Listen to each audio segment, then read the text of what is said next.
Hi, Mark. My name is Clara. I'm a freshman. My student number is S05411019. Today, the title is Eduardo Briceño, How to Get Better at the Things You Care About. Most of us go through life trying to do our best at whatever we do, whether it's our job, family, school, or anything else. I feel that way. I try my best. But some time ago, I came to a realization that I wasn't getting much better at the things I cared most about. Whether it was being a husband or a friend or a professional or a teammate. And I wasn't improving much at those things even though I was spending a lot of time working hard at them. I've since realized from conversations I've had and from research that this stagnation, despite hard work, turns out to be pretty common. So, I'd like to share with you some insights into why that is and what we can all do about it. What I've learned is that the most effective people and teams in any domain do something we can all emulate.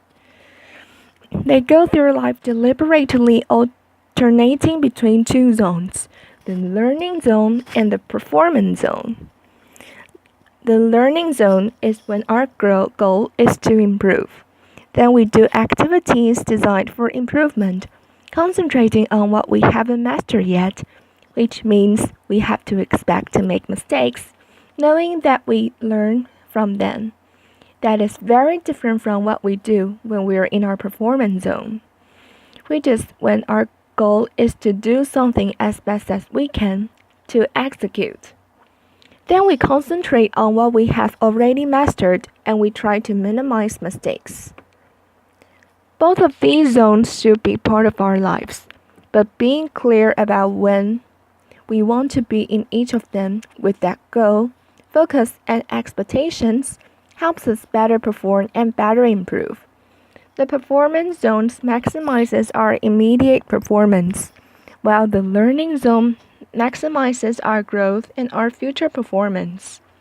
The reason many of us don't improve much despite our hard work is that we tend to spend most all of our time in the performance zone. This hinders our growth and ironically over the long term also our performance. So, what does the learning zone look like? Take Demosthenes, a political leader and the greatest orator and lawyer in ancient Greece. To become great, he didn't spend all his time just being an orator or lawyer, which would be his performance zone, but instead, he did activities designed for improvement. Of course, he studied a lot. He studied law and philosophy with guidance from mentors, but he also realized that being a lawyer involved persuading other people, so he also studied great speeches and acting. To get rid of an odd habit he had of involuntarily lifting his shoulder, he practiced his speeches in front of the mirror. And he suspended a sword from the ceiling so that if he raised his shoulder, it would hurt. Laughter. To speak more clearly despite a lisp, he went through his speeches with stones in his mouth. He built an underground room where he could practice without interruptions and not disturb other people. And since courts at the time were very noisy, he also practiced by the ocean, protecting his voice above the roll of the waves. His activities in the learning zone were very different from his activities in court. His performance zone. In the learning zone, he did what Dr. Anders Ericsson calls deliberate practice.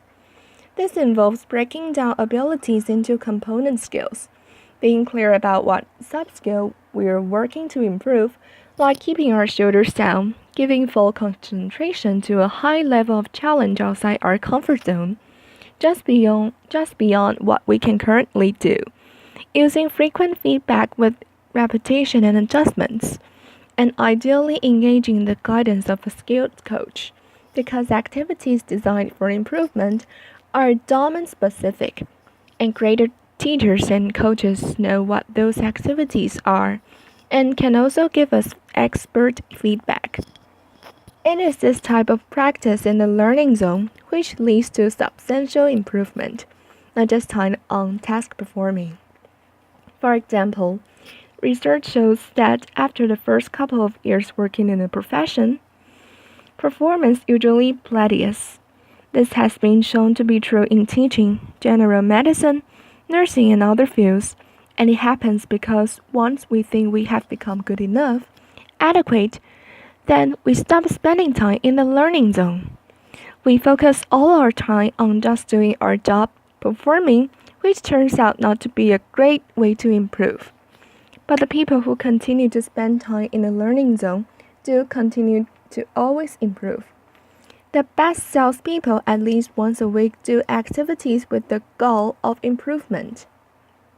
They read to extend their knowledge, consult with colleagues or domain experts, try out new strategies, solicit feedback, and reflect.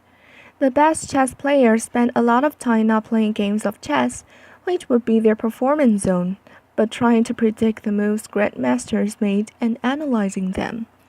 Each of us has probably spent many hours typing on a computer without getting faster.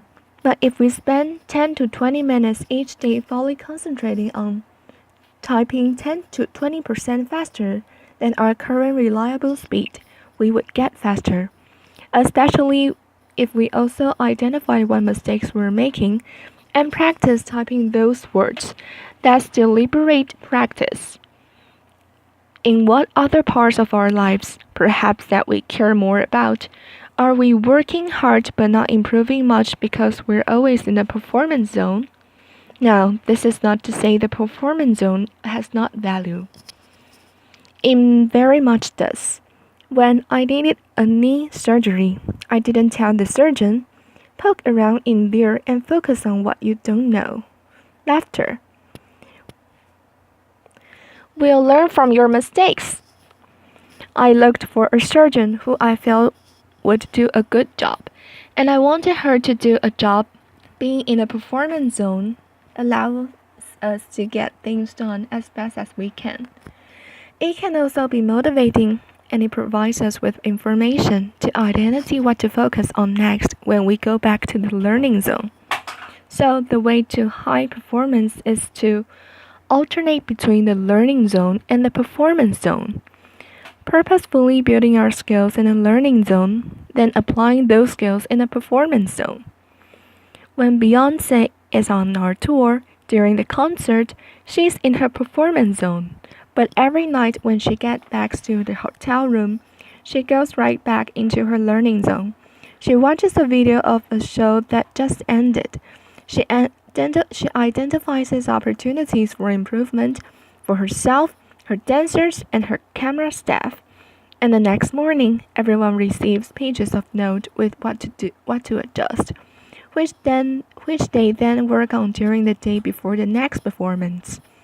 It's a spiral of ever-increasing capabilities, but we need to know when we seek to learn, and when we seek to perform, and while we want to spend time doing both, the more time we spend in a learning zone, the more we'll improve.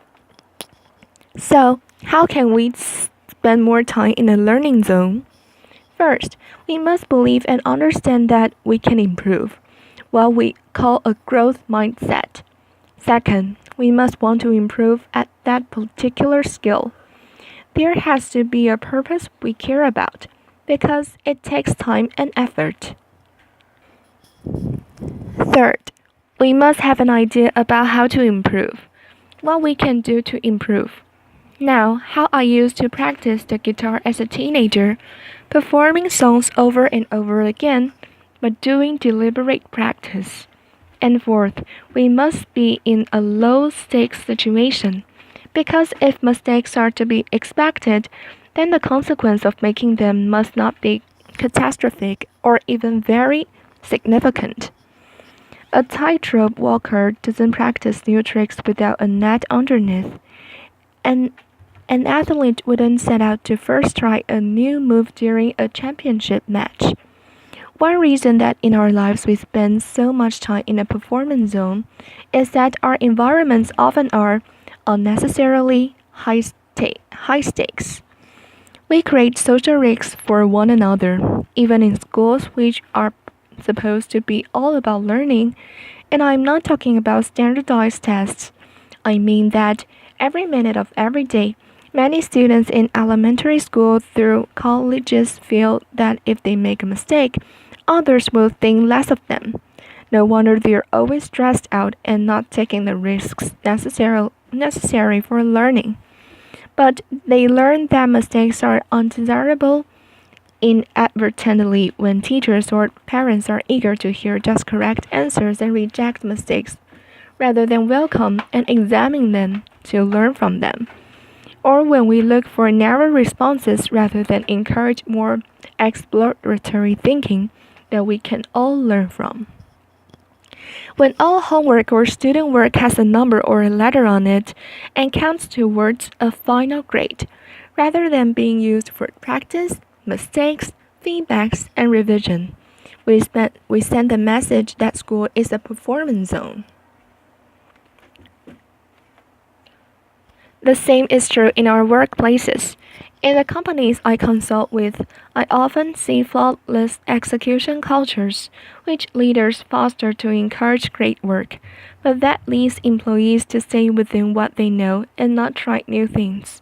So companies struggle to innovate and improve, and they fall behind.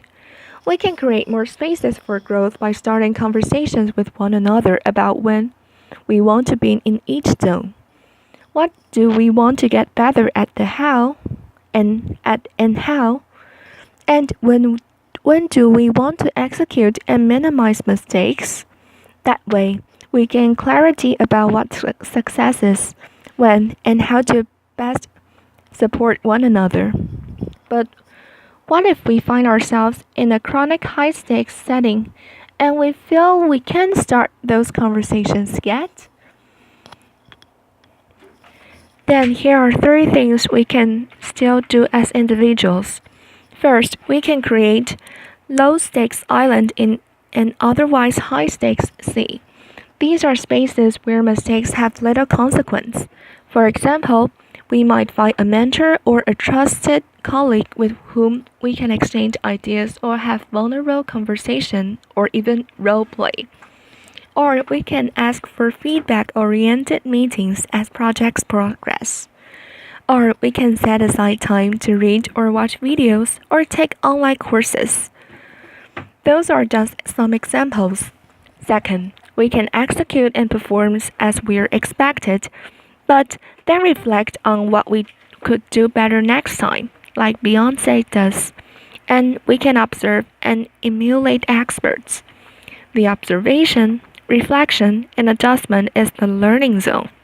And finally, we can lead and lower the stakes for others by sharing what we want to get better at, by asking questions about what we don't know, by soliciting feedback, and by sharing our mistakes and what we've learned from them, so that others can feel safe to do the same.